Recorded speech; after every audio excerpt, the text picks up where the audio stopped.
every video of it, and so I didn't. I just said, send me what you find, and so she did, and that saved me a whole lot of time and grief. But there was one guy who was speaking, a guy named Sean Bay, and he had some digital learning company. And he said, he talked about this kind of stuff. He said, we are collecting billions of records of data, billions from all these different sources. It's through the digital platforms. They're just assembling everything so that they can have a dossier, essentially a digital DNA of every child. And he said, Common Core is the glue that ties everything together. Because Common Core is the way they're going to get this into the classroom. Because Common Core is not about academic knowledge, it's about the 21st century skills and the outcomes, and they call them competencies now, they don't call them outcomes, they changed the language to confuse people. But this is what is going on. Much of the, oh, by the way, if you think that, you know, I'm completely wacko, did anybody buy an Xbox One for anybody for Christmas? Uh-oh.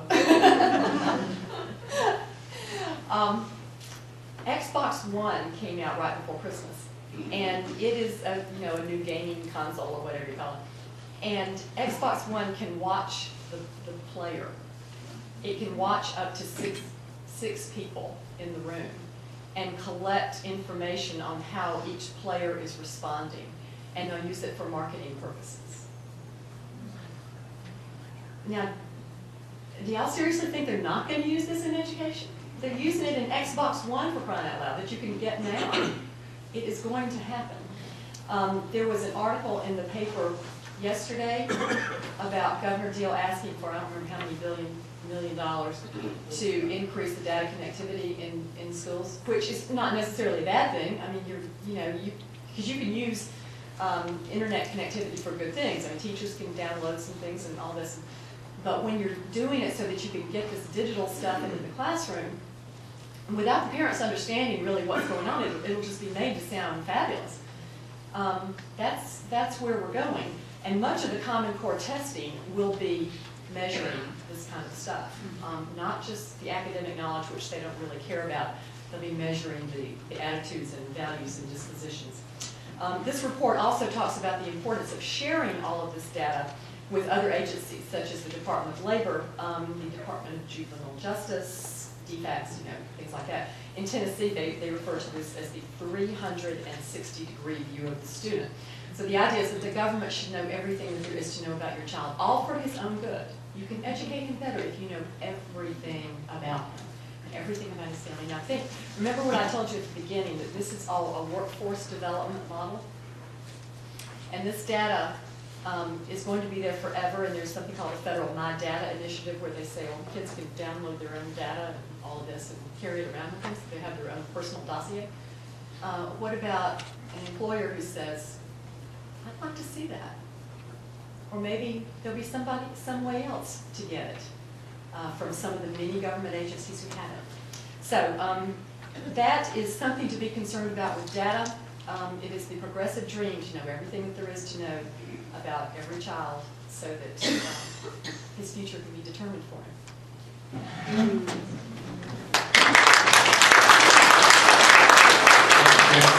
She's testified for 7 legislative bodies. What about our own legislative body from the Senate side?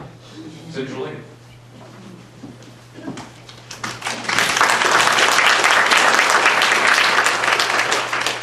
Good evening. It's an honor to be with you tonight. And more, if you'd like to see Saturday Night Live in action, just come to the Capitol tomorrow. We open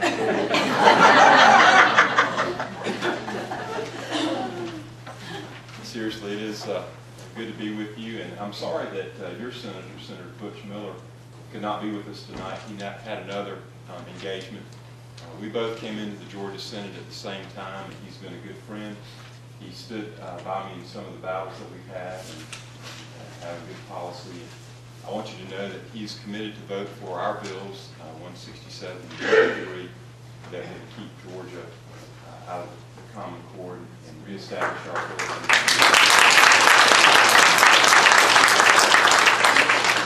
to determine what will be taught in our classroom. So I just wanted you to know that and know that I appreciate him and that you have a good man in Senator Butch Miller.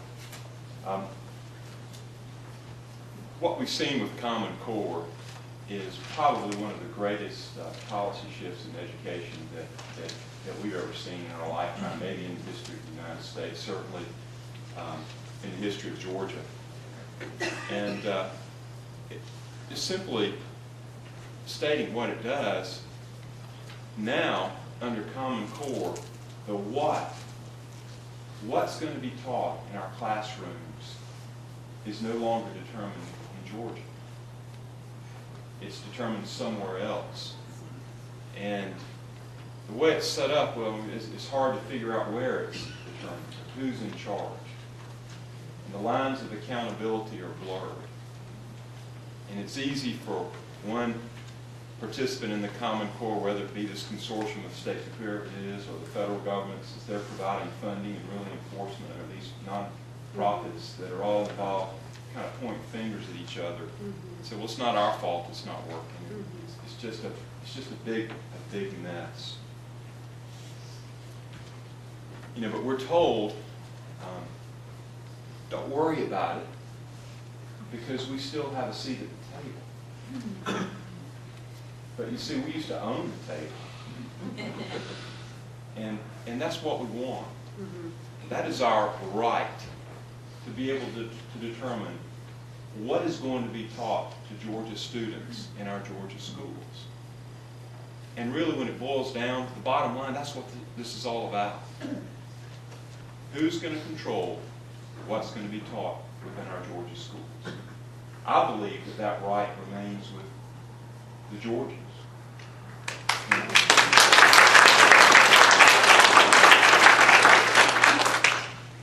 Let me just give you a little history, very brief history about standards in Georgia.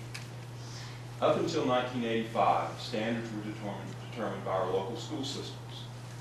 And you know, it was easy to go down and if there were an issue, to make a comment about it, and maybe if it weren't working, to change it. Then in 1985, that changed, and the state began to determine those standards. And you could still go to the state board and talk to your senator or representative, and you knew who to go talk to. But in 2010, all that changed. And now, we don't know where you go. But you need to know that really, it wasn't changed out of necessity. There was no standards crisis in Georgia. In fact, in 2008, we just finished a complete revision of our standards, the Georgia Performance Standards. And we had made some improvements. They weren't too bad. In fact, the Fordham Institute, which promotes the Common Core, ranked Georgia as one of 12 states that had standards equal, as good as, or better than the Common Core standards. So we have to ask ourselves, why in the world did we get into this? Well, maybe it was for money, maybe it was for the $400 million grant. But keep in mind that we spend $13 billion a year in state and local taxes on education. That $400 million grant was just a drop in the bucket. Perhaps there were other reasons. I really don't know why Georgia moved into that. One of the greatest myths, and it's been mentioned already tonight, in support of the Common Core, is that this has been a state-led effort. And I'd like to take just a minute and let's talk about what we mean when we use the term state-led. We're told it's state-led because the National Governors Association brought this into education. But you see, our Constitution guarantees every citizen of the United States a Republican form of government. And when you consider that in the context of the Constitution, it simply means that government derives its authority directly and indirectly from the people. We have a legislature composed of the Senate and the House of Representatives. We have an executive branch, whether it be the President of the United States or the Governor of the state. It's no great mystery. So when we're talking about state-led in terms of policy decisions, especially in terms of a policy decision which is going to move control over what is going to be taught in the classroom from a state to places outside of the state, then it's clear to me that that decision should have been vetted through the legislature, the representative of the people. But you need to know that that did not occur in Georgia. There was never a bill. There was never a hearing. Your legislators never had the opportunity to hear the information that you've heard here tonight. And I can tell you that's just the tip of the iceberg. I'll learn more about this all the time. And I'm so glad that Dr. Moore came and you really opened up my eyes on some things. And I hope that maybe I can get you in front of our Senate and get you to explain some things to them, because we certainly need some enlightenment. There was no opportunity to cross-examine this policy change and put it through the fires of the legislative process. It was occurred quickly and quietly, as if you're wanting to hide it from the people of this state. And frankly, that's how it occurred. See, in January of 2010, Governor Perdue and State Superintendent Kathy Cox signed the grant that would allow Georgia to participate in the Race to the Top competition. As a part of that,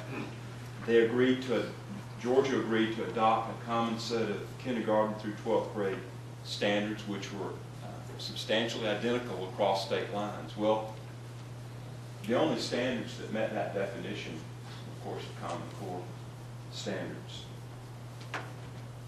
But we signed up for that before really the first draft had ever been published.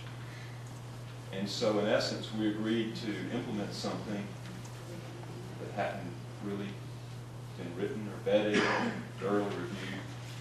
We had to get into it, find out what was in it.